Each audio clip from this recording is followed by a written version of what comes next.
ഇസ്രായേലിനെതിരെ ശക്തമായ പ്രതിരോധ മതിൽ തീർത്ത് മുന്നോട്ടു പോവുകയാണ് ഹൂതികൾ. സായുധ ഗ്രൂപ്പുകളായ ഹിസ്ബുള്ളയും ഹമാസും പിന്നോട്ടു പോയപ്പോഴും ഹൂതികൾ ഇസ്രായേലിന് കനത്ത ഭീഷണിയാണ് ഉയർത്തിയത്. അതിനിടെ ഹൂതികൾ പുതിയ ക്രൂസ് മിസൈൽ വിജയകരമായി പരീക്ഷിച്ചു. സയ്യദ് എന്ന ക്രൂസ് മിസൈൽ സേനയുടെ ഭാഗമായി 800 കിലോമീറ്റർ സ്ട്രൈക്ക് റേഞ്ചുള്ള ഈ മിസൈലിന് റഡാറിൽ നിന്ന് രക്ഷപ്പെടാനാകും എന്ന് മാത്രമല്ല, ചലിക്കുന്ന ലക്ഷ്യങ്ങളെ കൃത്യതയോടെ ആക്രമിക്കാനും കഴിയുന്ന രീതിയിൽ രൂപകൽപ്പന ചെയ്തിട്ടുള്ളതാണ് ഈ മിസൈൽ. 200 മുതൽ 300 കിലോഗ്രാം ഭാരമുള്ള വാർഹെഡ് വഹിക്കാനും ഇതിന് കഴിയും. ലോ ആൾട്ടിറ്റ്യൂഡിൽ പറക്കുന്നതിനാൽ ഇവയെ തിരിച്ചറിയാനും പ്രതിരോധിക്കാനും ബുദ്ധിമുട്ടാണ്. സയ്യദ് മിസൈലിന് ചെങ്കടൽ, അറേബ്യൻ കടൽ, ഇന്ത്യൻ മഹാസമുദ്രം എന്നിവിടങ്ങളിലെ കപ്പലുകളെ ലക്ഷ്യമിടാൻ കഴിയും. കൂടാതെ കടലിലും കരയിലും ലക്ഷ്യമിടാനും സാധിക്കും. US, ഇസ്രായേൽ, ബ്രിട്ടീഷ് സേനകൾക്കെതിരെ സമുദ്ര പ്രതിരോധം വർദ്ധിപ്പിക്കാൻ മിസൈൽ സഹായിക്കുമെന്ന് ഹൂതികൾ അവകാശപ്പെടുന്നു.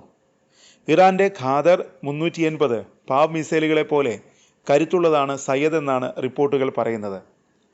അതിനിടെ മറ്റൊരു റിപ്പോർട്ടും ചർച്ചയാകുന്നു. തികച്ചും അപ്രതീക്ഷിതമായാണ് US യമൻ ലക്ഷ്യമാക്കി ആക്രമണം നടത്തിയത്.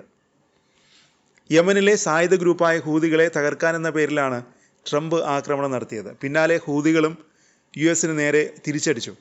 US അത്യാധുനിക കപ്പലായ USS ഹാരിയസ് ട്രൂമാൻ ലക്ഷ്യമിട്ടായിരുന്നു ഹൂതികളുടെ ആക്രമണം. US ആക്രമണത്തിന് മറുപടിയായി തുടർച്ചയായി തന്നെ ഹൂതികൾ USS ട്രൂമാനെ ലക്ഷ്യമിട്ട് ആക്രമണം നടത്തി. കനത്ത നാശമാണ് US ഹൂതികൾ നൽകിയത്.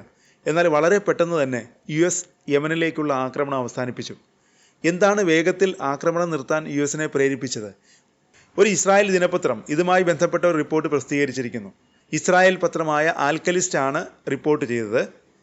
US യുദ്ധക്കപ്പൽ ഹൂതികളുടെ ഹൈപ്പർസോണിക് മിസൈൽ ആക്രമണത്തിന് ഇരയായിരുന്നു.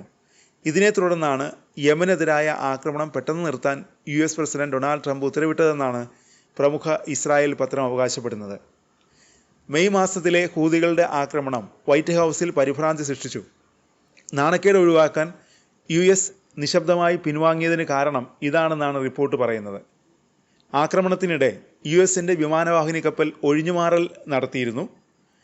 ഈ സമയത്ത് ഒരു F-18 യുദ്ധവിമാനം ചെങ്കടലിൽ വീണ് തകർന്നു.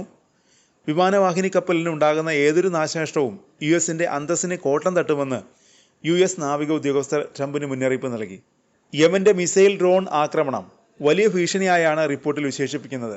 രണ്ടാം ലോക മഹായുദ്ധത്തിന് ശേഷമുള്ള US നാവികസേനയുടെ ഏറ്റവും വലിയ വെല്ലുവിളിയായിട്ടാണ് ഈ ഏറ്റുമുട്ടലിനെ വിശേഷിപ്പിച്ചത്.